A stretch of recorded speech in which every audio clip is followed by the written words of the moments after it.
Welcome back to another edition of Bourbon Kingdom. I'm David. And I'm Zach. And today we are going to review Buffalo Trace. Yeah, so this is a little bit of I don't want to say controversial bourbon, but we always try to do like one allocated review, one non-allocated review.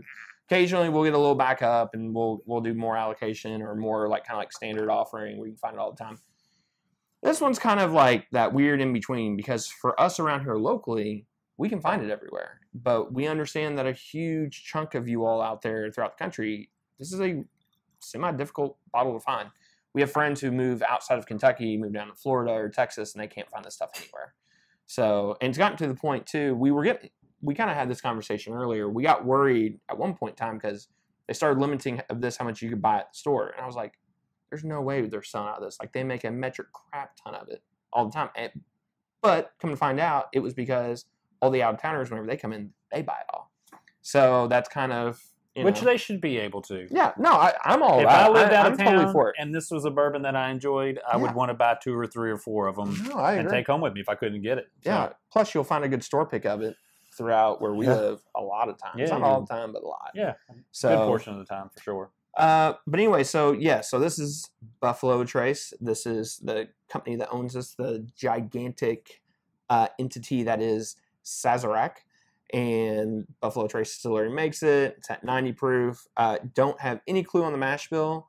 The age statement for it, from what I can kind of dig and find on the internet, it's like 8 years-ish is kind of what Buffalo Trace kind of leaked maybe, or that's what a lot of speculation. They used to say it used to be like 8 to 10 years old. So I think just like everything else with the age statements, they're all going down. And so now you're looking at more of like an 8-year one. Yes. And then MSRP is $30 for us locally. It's like normally like $22, $23. On the high end, probably 25 to 27 on the high end. Yeah, so most of the time. Under $30, you're going to be able to find this. Mm-hmm. So anyways, yeah. Shall we begin? Let's begin. So we haven't really reviewed, like we've reviewed some Buffalo Trace distillery on this channel. Not a ton. I mean, not a ton. I mean, there's a metric crap ton of it out there that we could review. Right. I mean, we've definitely done the E.H. Taylor. Yeah. Well, because that's great. It deserves it. Yeah, that's great. But this, like, I always tell people whenever they're getting the bourbon, especially around here local, this is always one of the bottles I always highly recommend getting into and liking, because just the profile all around is just fantastic and sweet, and it's fruity, and it's all this stuff. It's really good. And yeah, right there off the bat, there's just fruit, just like really nice, like orange and honey on there. It's just, man, that's nice. Yeah, I was gonna say the honey and the vanilla kind of mixed together there. Well, it's like the nose of it is just, it's very welcoming. It's very, I mean, it's like, hey, come on in. Drink me. I'm kind of perfect. I mean, Buffalo Trace, they know what they're doing whenever it comes to marketing and whenever it comes to making a very sweet, very, I guess, I don't want to say like a new kind of bourbon drinker profile, because, I mean, there's a lot of us who've been drinking bourbon for a long time we still drink this stuff every day.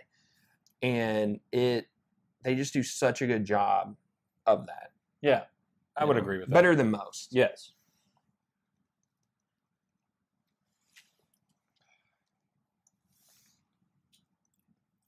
And to me, on this one, you always talk about bubblegum taste.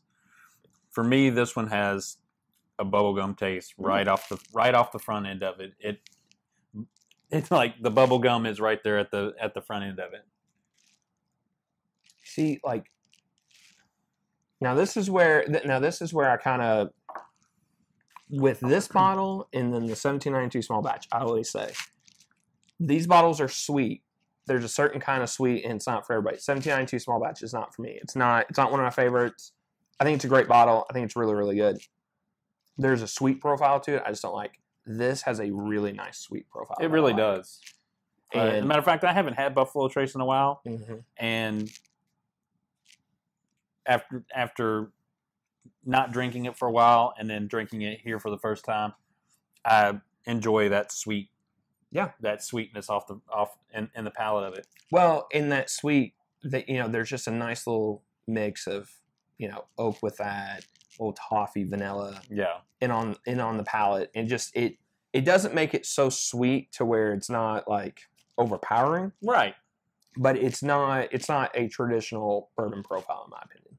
So where you get a lot more of that oak, caramel, stuff like that. I would agree with that.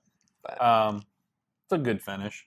Yeah, it's fair. I mean, it's not. It's a finish that's not going to knock your socks off or anything.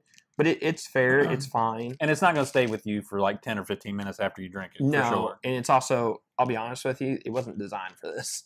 Like it's a really good sipper, but really, I mean, most of the time whenever I'm drinking it in my household, it's during the winter months, and we're making hot apple cider, and I'm putting a little bit of that in there, and it's beautiful, beautiful.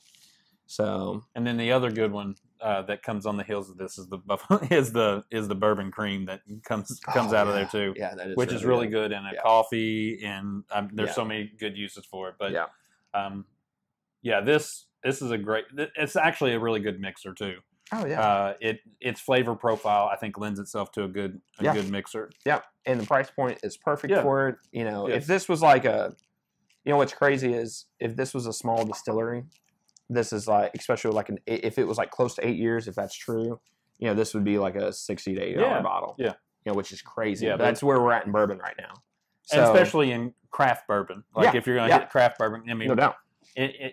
Some people complain about the prices of craft bourbon, but it's because it's a craft bourbon. Yeah. Like they can't afford to do what Buffalo Trace does, and as he says, make a metric crap ton of metric crap ton of something. And be able to sell it for $25. Yeah. So. Yeah, no doubt. Yeah. Great bourbon.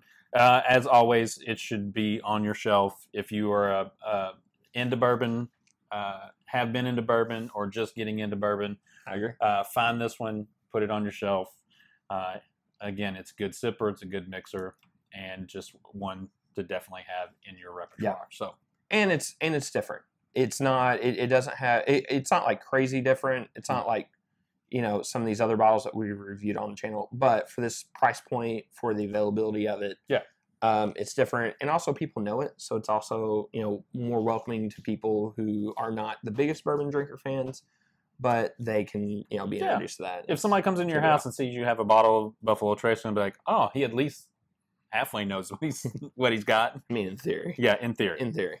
So. Anyways, I recommend this as a buy as well. Yeah, I would buy it, drink it, sip it, do whatever you want to do. And if you can find a good store pick of it, I think it's great value, and you're good to go. So, but before we go, make sure you like the video. Give us a comment down there. If you all like it, tell us if you guys are out, not in the Kentucky area, if you guys can find this a lot or not find it a lot. I'm just curious to see what other states have a whole lot of difficulty, or if there's not really a whole lot of difficulty anymore trying to find it. So, and then, subscribe to the channel, follow us on Facebook, and I think that's it. Yeah.